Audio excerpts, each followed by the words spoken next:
Hello, Linda Lyons. This is Mrs. Worm. We're still celebrating Dr. Seuss Day on Tuesday, March 2nd. And now we're going to read I Had Trouble in Getting to Sollasaloo by Dr. Seuss. I was real happy and carefree and young, and I lived in a place called the Valley of Vung. And nothing, not anything, ever went wrong until, well, one day I was walking along, and I guess I got careless. I guess I caught gawking at daisies and not looking where I was walking. And that's how it started. Sock! What a shock! I stubbed my big toe on a very hard rock, and I flew through the air, and I went for a sail, and I sprained the main bone in the tip of my tail. Aww. Now, I had never had any troubles before, so I said to myself, I don't want any more. If I watch out for rocks with my eyes straight ahead, I'll keep out of trouble forever, I said. So that's how they're going to solve their problem. But watching ahead, well, it just didn't work. I was watching those rocks, then I felt a hard jerk. A very fresh green-headed Quilligan quail sneaked up from in back and went after my tail.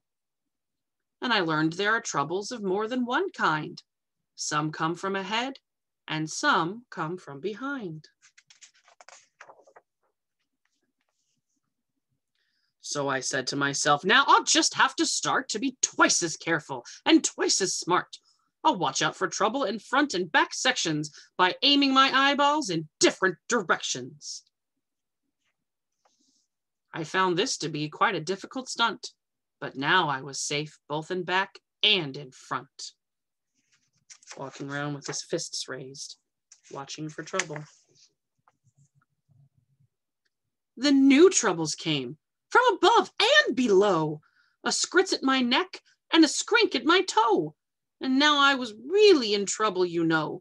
The rocks and the quail and the scritch and the skrink. I had so many troubles, I just couldn't think. So all of his troubles are just surrounding him now. There I was, all completely surrounded by trouble, when a chap rumbled by in a one-wheeler wubble. Young fellow, he said, what has happened to you has happened to me and to others too. So I'll tell you what I have decided to do. I'm off to the city of Sollasaloo, on the banks of the beautiful river Wahoo, where they never have troubles, at least very few. It's not very far, and my camel is strong. He'll get us there fast, so hop on, come along. I jumped up behind him. Then all through the day, the wubble wubbed in a wubblesome way. The road got more bumpy, more rocky, more tricky. By midnight, I tell you, my stomach felt icky. So I said, Mister, please, when do we get to that wonderful town? Aren't we almost there yet? Young fellow, he told me, don't start into stew. At sunrise, we'll drive into Sollasaloo, and you'll have no more troubles. I promise, I do.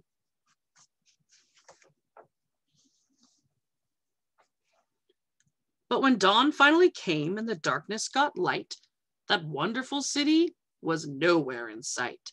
Instead of the city, we ran into trouble. Our camel got sick and he started to bubble. We had to pull him in the one-wheeler wubble. So there we were in a dreadful position. Our camel sure needed a camel physician.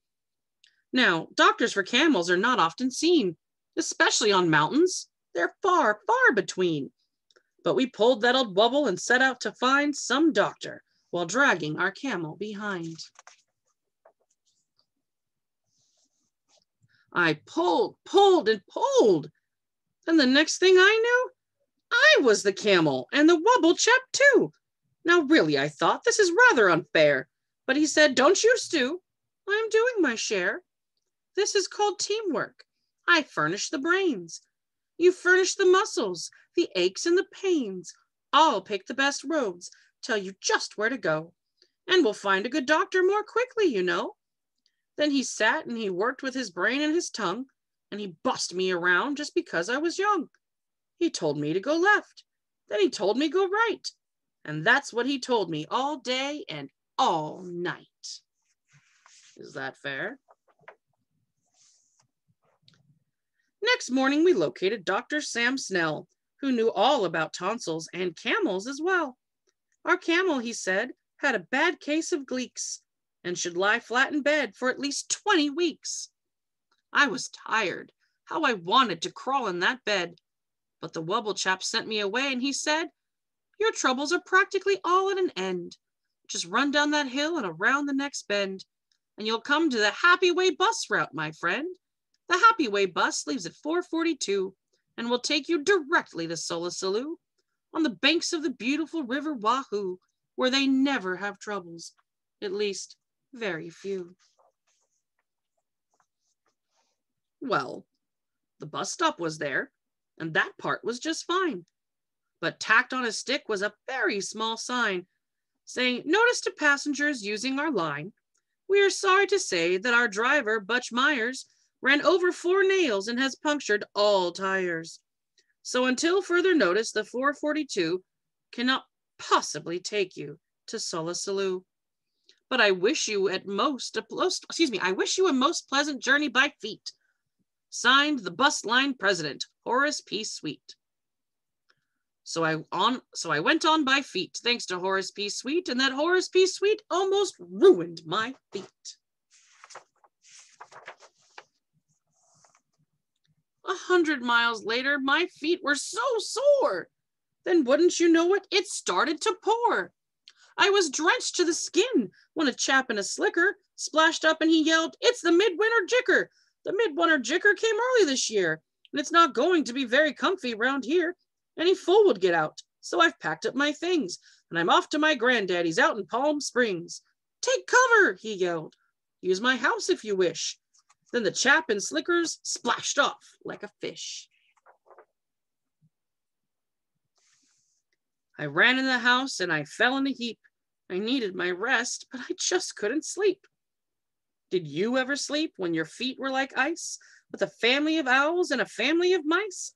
I listened all night to the growls and the yowls and the chattering teeth of those mice and those owls, while the Midwinter Jicker howled horrible howls. I tossed and I flipped and I flopped and I flepped. It was 5:15 when I finally slept. Then I dreamed I was sleeping on billowy billows of soft silk and satin marshmallow stuffed pillows.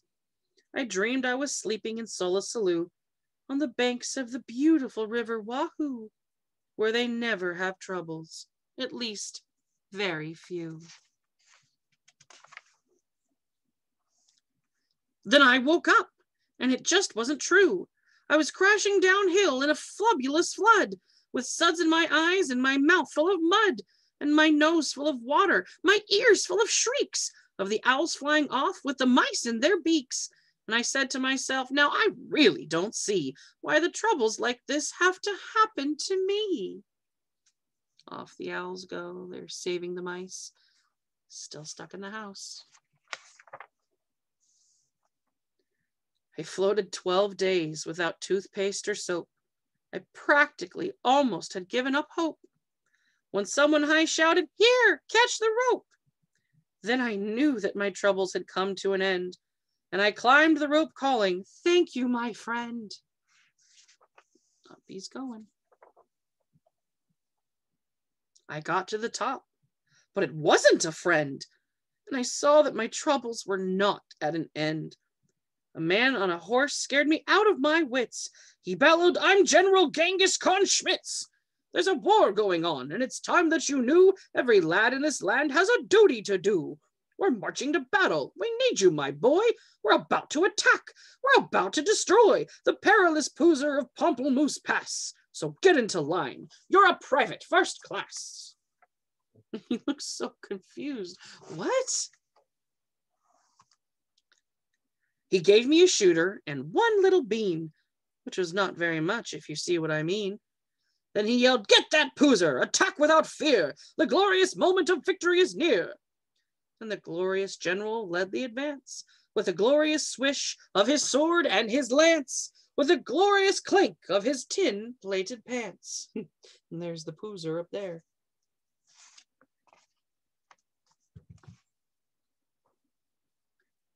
Then we went round a corner and found that, alas, there was more than one Poozer in Pamplemousse Pass. And Genghis Khan Schmitz shouted out to his men, "This happens in war every now and again. Sometimes you are winners, sometimes you are losers. We never can win against so many Poozers, and so I suggest it's time to retreat." And the army raced off on its tin-plated feet, leaving somebody behind.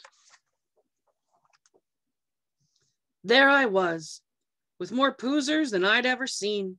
There I was, with my shooter and only one bean. There I was, and I thought, will I ever get through to the wonderful city of Solosalu, on the banks of the beautiful river Wahoo, where they never have troubles, at least very few?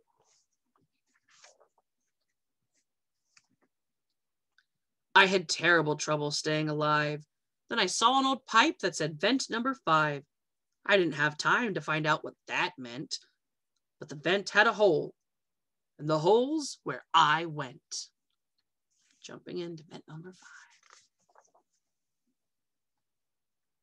Well, that vent where I went was some sort of a funnel that led me down into a frightful black tunnel. The traffic down there was a mess, I must say, with billions of birds going all the wrong way. They bumped me with bikes and they banged me with dishes. I ran into ladders, beds, bottles, and fishes. I skidded on garbage. I fell in a horn. Troubles. I wished I had never been born.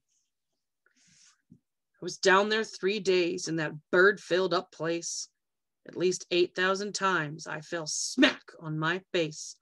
I injured 3 fingers, both thumbs and both lips, my shin bone, my backbone, my wishbone, and hips.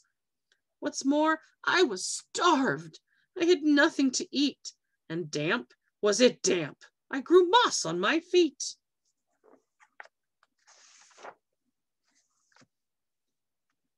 Then, just when I thought I could stand it no more, by chance I discovered a tiny trap door. I popped my head out. The great sky was sky blue, and I knew from the flowers that I'd finally come through to the banks of the beautiful river Wahoo. I couldn't be far now from Solosalu. There it was, with its glittering towers in the air. I'd made it. I'd done it. At last I was there. And I knew that I'd left all my troubles behind, when a chap at the doorway that shimmered and shined waved me a wave that was friendly and kind. "Welcome," he said, as he gave me his hand. "Welcome, my son, to this beautiful land. Welcome to sweet, sunny Solosalu, where we never have troubles, at least very few. As a matter of fact, we only have just one. Imagine just one little trouble, my son. And this one little trouble, as you will now see, is this one little trouble I have with this key." What could the trouble be with the key? There is only one door into Solosalu, and we have a key-slapping slipard. We do! This troublesome slipard moved into my door 2 weeks ago Tuesday at 3:45. Since then, I can't open this door anymore.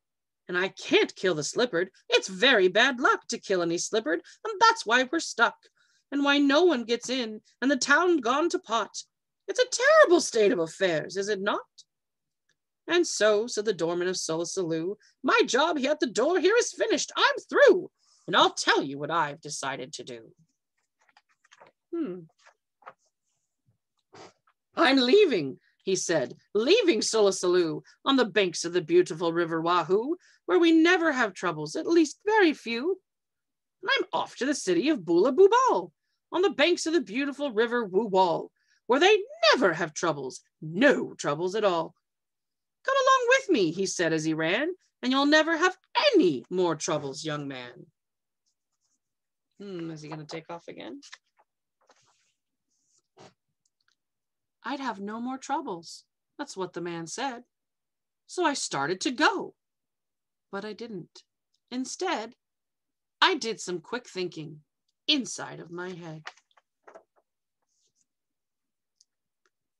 Then I started back home to the Valley of Vung. I know I'll have troubles. I'll maybe get stung. I'll always have troubles. I'll maybe get bit by the green-headed quail on the place where I sit. But I bought a big bat. I'm all ready, you see. Now my troubles are going to have troubles with me.